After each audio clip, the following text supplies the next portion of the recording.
Capítulo 7. Deus ainda realiza milagres. O poder da oração unida. Em verdade também vos digo, que se 2 entre vós sobre a terra concordarem a respeito de qualquer coisa que porventura pedirem, ser-lhes-á concedida por meu Pai, que está nos céus. Mateus 18:19. Nunca me esquecerei do dia em que minha amiga Júlia me ligou. O pai dela, que nunca entregara a vida a Cristo, estava morrendo de uma enfermidade súbita. Por favor, ore comigo, ela suplicou, para que Deus realize um milagre em seu coração antes que seja tarde demais. No passado, eu provavelmente orasse pelo telefone com ela e então voltaria para o meu mundo rotineiro. Afinal, embora me importasse com Júlia, não conhecia o pai dela pessoalmente. No entanto, naquele dia, Deus me desafiou a fazer mais. Ele me desafiou a me colocar no lugar de Júlia, enquanto mostrava que cada pessoa tem um valor infinito para ele, quer eu a conheça, quer não. Por isso, depois de orarmos pelo telefone, senti a convicção de que Deus estava me pedindo para jejuar e orar com Júlia, até que obtivéssemos vitória espiritual. Eu estava bem ocupada, mas deixei meu trabalho de lado e comecei a orar. Não obtive vitória naquela primeira noite, porque uma pequena transigência de minha parte se colocou como obstáculo no caminho. A princípio, eu argumentei com Deus. Isso é ridículo. É uma coisa tão pequena. Não posso abrir mão. Mas então senti o Espírito falar ao meu coração. É algo mais valioso do que uma pessoa por quem eu morri? Envergonhado, entreguei o pecado da transigência a Deus e depois de fazê-lo, minhas orações foram inundadas por um novo poder. Ao longo da noite seguinte e por vários dias, orei incessantemente com Júlia, quase sem parar, por esse milagre. Foi uma batalha espiritual ferrenha, e houve momentos em que tanto Júlia quanto eu nos sentimos desanimadas e com vontade de desistir. Mas Deus ouviu nossas orações de súplica, e no fim, louvado seja o Senhor, a vitória espiritual pela qual oramos e jejuamos foi conquistada antes da morte de seu Pai. Deus chama todos nós a orações mais profundas e persistentes de súplica. Não nos chama apenas para orar por, mas a orar com perseverança durante as situações. Todos nós sabemos orar por. Oramos por nosso alimento, oramos por segurança na estrada, oramos por uma classe ou reunião, oramos por amigos e entes queridos, oramos por qualquer outra coisa que por acaso cruze o nosso caminho, e isso deve mesmo acontecer. No entanto, orar durante significa comprometo-me a orar com fé perseverante até eu ver a vitória ou até uma resposta chegar. Orar durante não é fácil, porque precisamos nos comprometer no longo prazo, quem sabe por anos, e devemos estar dispostos a deixar de lado qualquer pecado conhecido de transigência. Quando nos propomos a orar durante algo com o coração rendido a Deus, Ele nos dá a vitória. A inspiração nos incentiva. A toda oração sincera há de vir a resposta. Talvez não venha exatamente como desejais, ou ao tempo em que a esperais, mas virá pela maneira e na ocasião em que melhor há de satisfazer a vossa necessidade. Wesley Duell escreveu: Por quanto tempo os discípulos se demoraram em Jerusalém? Até serem revestidos do poder do alto. Por quanto tempo Moisés permaneceu com as mãos erguidas a Deus em oração? Até Amaleque ser completamente derrotado. Por quanto tempo Josué segurou sua lança na direção de Ai enquanto o exército atacava? Até Jericó ser destruída. Por quanto tempo Elias permaneceu de joelhos em oração perseverante após os 3 anos de seca? Até aparecerem nuvens no céu. Por quanto tempo Jesus orou no Getsemane? Até Satanás ser derrotado. Por quanto tempo os discípulos permaneceram em oração no cenáculo? Até o Espírito Santo ser derramado sobre eles. Não importa qual é o nosso pedido de oração, se Deus nos guiou a orar por uma necessidade que cremos ser a vontade dele, por quanto tempo devemos orar? Até chegar a resposta. Orar durante algo só é bem-sucedido quando estamos alicerçados na palavra de Deus. Não para que nossa determinação supere a divina, nada disso, mas por termos confiança em sua fidelidade. Não devemos apresentar ao Senhor nossas petições para provar se Ele cumpre sua palavra, mas por que as cumpre. Não para provar que Ele nos ama, mas por que nos ama. Deus ainda realiza milagres hoje. Quando entregamos a vida a Cristo, nós nos tornamos parte de uma grande comunidade e família. Deus nunca planejou que fôssemos pequenas unidades independentes e particulares trabalhando sozinhas.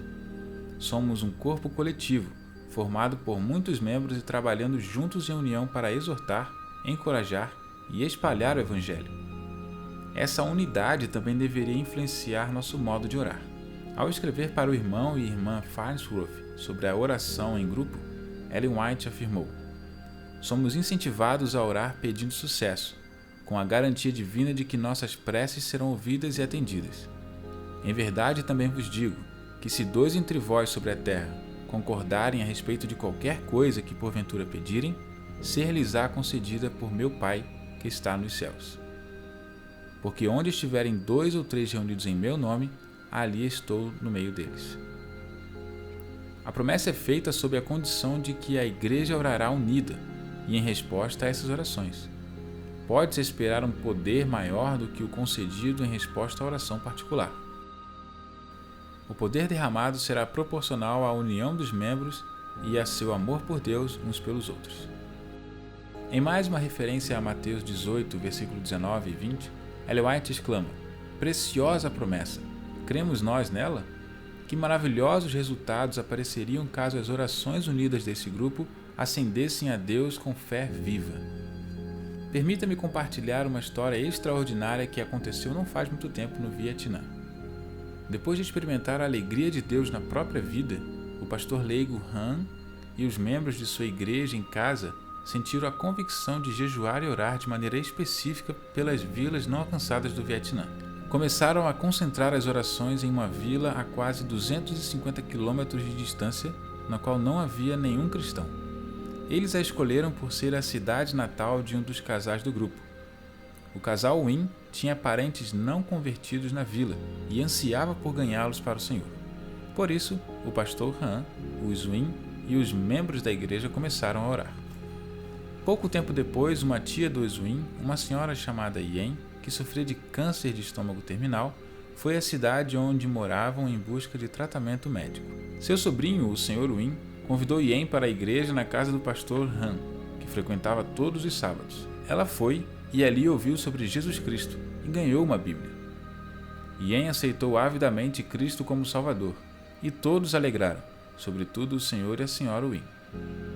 No entanto, como Yen já estava na fase final do câncer, os médicos não puderam oferecer ajuda nenhuma. Sua única esperança estava no Mestre da cura. Então os membros daquela igreja começaram a orar com fervor por um milagre. O câncer não permitia que a comida parasse no estômago de Yen, mas o apetite insaciável pela palavra de Deus a sustentou. Após 2 semanas na cidade, ela voltou para a casa de sua família na vila. Sua condição piorou. Cerca de 1 mês depois, a cunhada de Yen ligou para o pastor Han com a triste notícia de que ela estava à beira da morte. Os Win e sua família na fé vinham orando por Yen bem como por sua vila. Quando ficaram sabendo da notícia, imediatamente se uniram para orar com fervor pela intervenção divina. Eles oraram com intensidade por 2 horas, clamando o cumprimento do Salmo 30 na vida dela. Arrazoaram com Deus pedindo: "Se permitires que Yen morra, quem louvará o teu nome naquela vila?" Ao terminarem as orações, sentiram paz e a certeza de que Deus a curaria. Após outra reunião de oração no dia seguinte, o pastor Han telefonou para ver se a saúde de Yen havia melhorado. Descobriu que ela estava inconsciente e quase morrendo. Ao conversar com a cunhada de Yen, que não era cristã, ele suplicou com determinação: "Você ama Yen? Se você a ama, ouça-me. Temos orado para Deus curar Yen. Ele é o único capaz de ajudar agora. Por favor, pegue o livro dela chamado Bíblia, abra no Salmo 30, ajoelhe-se ao lado dela e leia as palavras, colocando o nome de Yen nos versículos. Deus tem poder para curá-la e restaurá-la." Do outro lado da linha, seguiu-se em silêncio. Quando o pastor Han desligou o telefone, não tinha certeza se a cunhada de Yen faria o que ele pediu, mas o grupo continuou unido em oração, confiando no Senhor. Alguns dias depois, o pastor Han e o casal Win foram visitar a vila. Foram recebidos com gritos de alegria por Yen, já completamente restaurada, a cunhada dela e uma série de ex-descrentes, todos louvando ao Senhor. A cunhada contou: "Pouco depois de o pastor Han ligar, Yen parou de respirar. Eu já estava limpando e me preparando para vestir o corpo dela para o sepultamento, quando me lembrei do que o pastor havia me pedido por telefone. Voltando-se para o pastor Han, continuou empolgada. Eu não tinha nenhuma outra esperança além do seu plano. Depois de fazer o que você disse, Yen começou a se mexer dentro dos cobertores onde estava enrolada. Encarei deslumbrada e temerosa, enquanto ela começou a chutar vigorosamente para tirar as cobertas, tentando se livrar. Então se assentou. Eu mal podia acreditar, pois ela não se assentava havia 2 semanas. Ela pediu comida, que parou no estômago. Foi um verdadeiro milagre. Yen não só voltou à vida, como também recebeu cura completa. Com essa nova porta que se abriu, o pastor Han e o Zuin, bem como os outros membros da igreja em sua casa, começaram a evangelizar a vila, falando sobre o autor amoroso da vida e de suas palavras poderosas na Bíblia.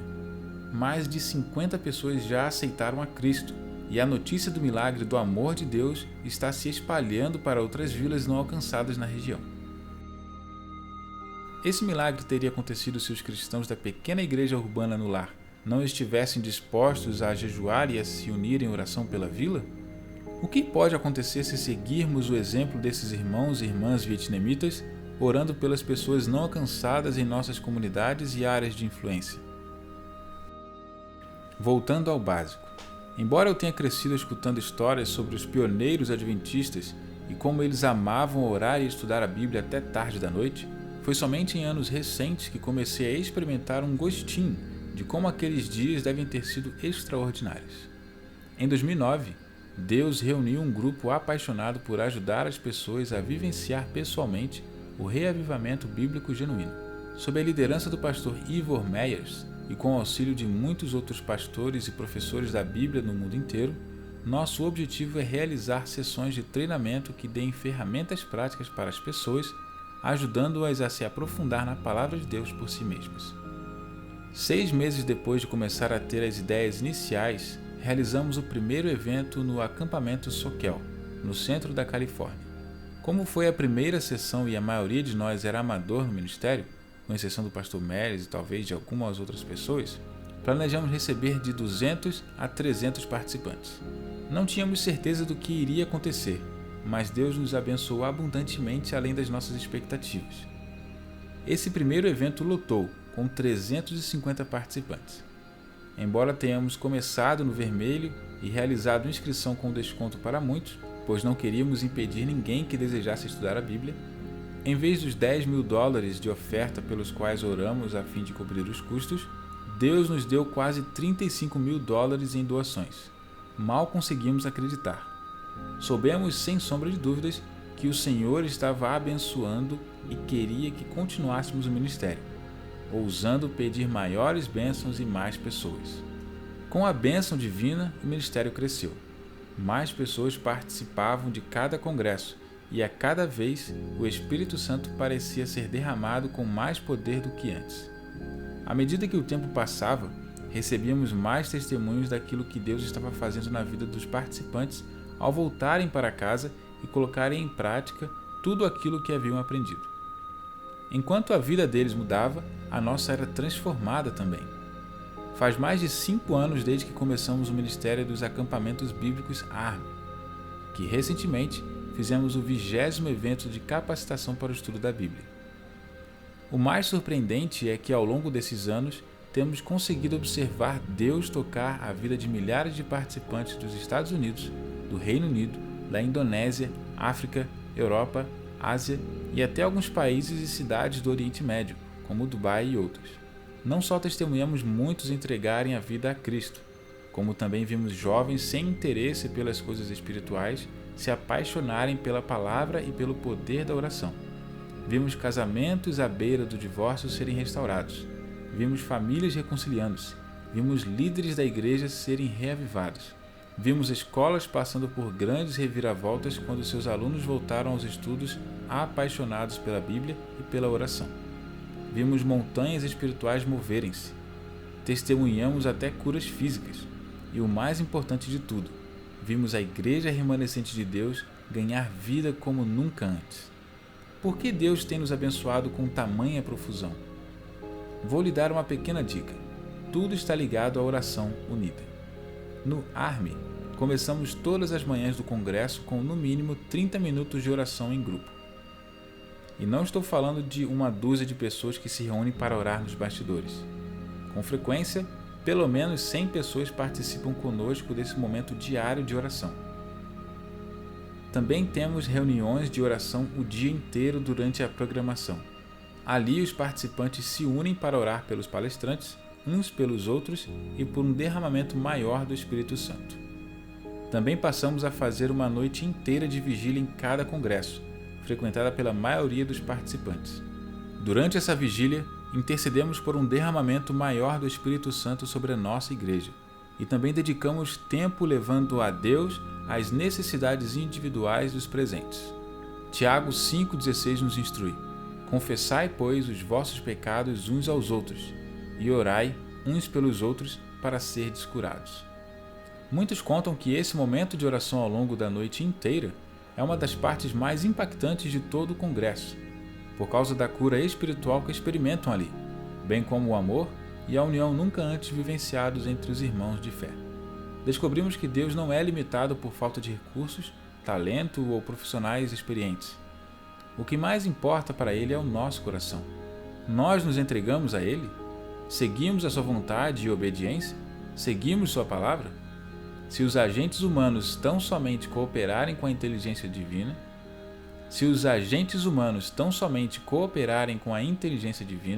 milhares de almas serão resgatadas. Devemos nos lembrar de que é somente o poder do Espírito Santo que pode trazer real convicção e mudança à vida. Esse não é nosso trabalho, mas é obra de Deus. Quando o Espírito Santo está presente e quando aliamos o estudo da Bíblia a períodos significativos de oração, é como colocar fogo em dinamite, a dinamite do Espírito. Em consequência, haverá explosões gigantescas de reavivamento, tocando a vida de muitos. É claro que aquilo que experimentamos na esfera pessoal é apenas um vislumbre do que Deus está fazendo ao redor do mundo. Entretanto, Ele anseia fazer mais. Creio que o que vemos acontecer atualmente é apenas a ponta do iceberg em comparação com o que o Senhor está esperando para fazer.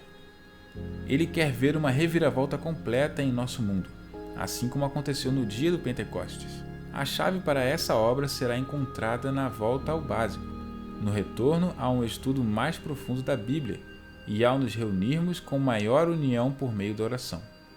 Estamos dispostos a permitir que Deus redefina nossa visão de ministério hoje, mesmo que isso signifique sair da zona de conforto ou simplificar nossos métodos? E se as bênçãos atuais de Deus sobre a nossa igreja forem apenas o início para a abertura da porta para bênçãos muito maiores? Os milagres que resultam da oração de um grupo unido representam apenas um vislumbre daquilo que Deus tem feito ao redor do mundo há séculos, por intermédio de homens e mulheres do Antigo Testamento e depois dos apóstolos da igreja primitiva. Lembro-me das orações unidas de Moisés e Arão por Israel e da obra de Deus em resultado. Penso nos reavivamentos que aconteceram durante a época de Esdras e Neemias, quando o povo de Deus se uniu em oração e se arrependeu dos seus pecados. Recordo-me do livramento que Deus concedeu aos judeus quando Ester convocou todo o povo a jejuar e orar. Penso no Pentecostes e no que aconteceu no cenáculo e mais tarde ao redor do mundo, enquanto homens e mulheres de Deus se uniam em oração, humilhando-se perante seu trono. Penso em como Deus propagou a reforma do século XVI por meio da oração de um grupo unido. Penso no conde Zinzendorf e na oração de 100 anos que começou com os morávios nos anos 1700 por causa de um derramamento do Espírito Santo em resposta à oração de um grupo unido. Lembro-me do revivamento galês e de tantos outros que aconteceram ao longo dos últimos séculos por causa da oração de um grupo unido e de pessoas que buscam endireitar a vida diante de Deus. Penso em nossos pioneiros adventistas, que se encontravam com frequência, chorando e orando a noite inteira, implorando por mais do Espírito de Deus. Vez após vez, vejo a diferença que a oração de um grupo unido faz quando famílias, igrejas, associações, uniões e divisões a transformam em prioridade. A oração está mudando nossa igreja de dentro para fora. E sei que muitos líderes da Igreja Adventista do Sétimo Dia ao redor do mundo concordariam, pois ouço com frequência seu testemunho do que Deus está fazendo ao redor do planeta, em resposta à oração de um grupo unido, maior união nas reuniões de comissão, sucesso em grandes campanhas evangelísticas, aumento nos dízimos, nas ofertas e na frequência à igreja, reavivamento nas igrejas e escolas. A oração, sobretudo a oração de um grupo unido, está por trás de muitas das bênçãos que recebemos como igreja. Vamos nos acomodar parabenizando-nos por causa dos sucessos que conquistamos? Não! Até a obra terminar, precisamos continuar nos unindo e ousando pedir mais, pois aquilo que já vimos é somente o início do que Deus está esperando para fazer.